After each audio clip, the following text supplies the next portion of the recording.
ISTE leadership standards describe empowering leaders who create a culture to support teachers in using technology in innovative and authentic ways, while modeling and continuing their own learning. Through the lens of policy directions number 1 and 2 from the Learning and Technology Policy Framework by Alberta Education, I looked at the survey that I got back from my teachers. These showed a lower rate of digital citizenship teaching within the classroom and lower levels of technology use, generally substitution type activities. Using this and policy direction number 3, I chose to begin the process of implementing new professional development within my school. So my first step will be to designate a technology lead teacher within my staff. The 3 of us can then liaise with a district consultant to begin thinking about the use of higher levels of technology within the classroom. The availability of technology allows us not only to teach in new and innovative ways, but allows students to demonstrate their learning as well. So with my technology lead teacher, the digital citizenship piece I feel is very important.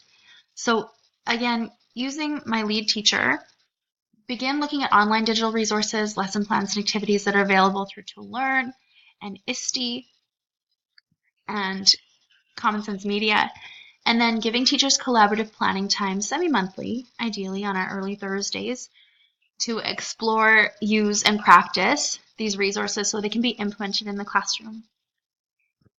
Another piece that jumped out from the survey was lack of knowledge of our district's online modules. So in working with my literacy lead teacher, we would like to model the use of online modules. They're easy to find, they're specific, they're easy to use, and then giving teachers time to review them, designated a couple that I would like teachers to see moving forward with our literacy plan as well, and then giving collaborative planning time. Again, 100% of teachers stated that this was what they felt that they needed in order to move forward with use of technology in classrooms. Policy direction number 5 discusses infrastructure. So again, looking at my staff survey with the substitution levels of technology being the majority of my responses, I'll move backwards. I would like to see students using technology in new and innovative ways to demonstrate their learning, not just to learn, but also show what they know. So I would like to purchase 6 iPads and a tech tub. We've already got about 3-to-1 Chromebooks for students, but things like video recordings are difficult from a Chromebook if you're not sitting at a desk. So having this available allows teachers and students new ways to demonstrate their learning using screencasts and videos.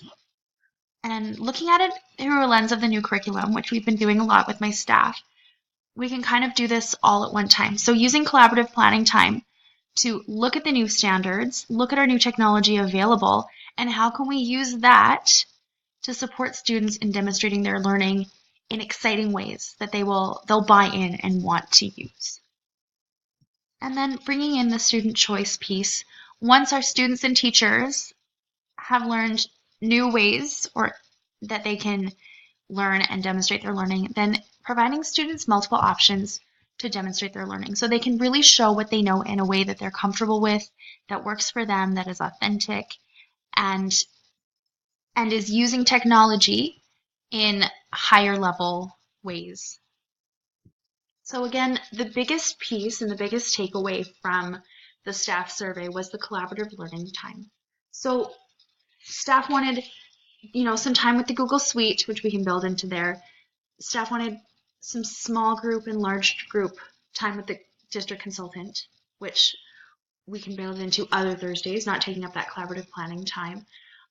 But really, after seeing the research, a couple of articles, over the last few classes, collaborative planning time to use the technology, time to work with the technology outside of the classroom, kind of jumped out. It was really screamed at us through all of those papers that we read. So that's something that I really, as a leader, want to ensure that I protect and that I value and that I provide. Especially the paper that Brianna and I read, where the principals and the teachers really, there was such a huge discrepancy in what they felt was happening in their school. Principals thought that there was plenty of collaborative planning time available, and teachers really were saying that there wasn't enough. So it's something that I really want to show that I value in my school and provide as much as I can.